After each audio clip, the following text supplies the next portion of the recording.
বাস্তবায়নের পূর্ণ নিশ্চয়তা ছাড়া জাতীয় নাগরিক পার্টি জুলাই সনদে সই করবে না বলে আবারও জানিয়েছেন দলের সদস্য সচিব আক্তার হোসেন। বিকেলে গণতান্ত্রিক ছাত্র সংসদের সমন্বয় সভায় এ কথা বলেন তিনি।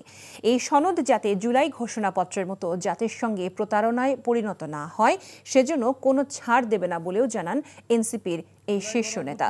রাজনৈতিক দলগুলো এখনও গণতান্ত্রিক রাজনীতির বিপরীতে ক্ষমতা কুক্ষিগত করতে চায় অভিযোগ করে ভবিষ্যতে যে কোনো সংকট মোকাবেলায় ছাত্র সমাজকে প্রস্তুত থাকার আহ্বান জানান তিনি। সমন্বয় সভায় গণতান্ত্রিক ছাত্র সংসদকে জাতীয় নাগরিক পার্টির ছাত্র সংসদ জাতীয় ছাত্র শক্তির হিসেবে রূপান্তরের ঘোষণা দেওয়া হয়।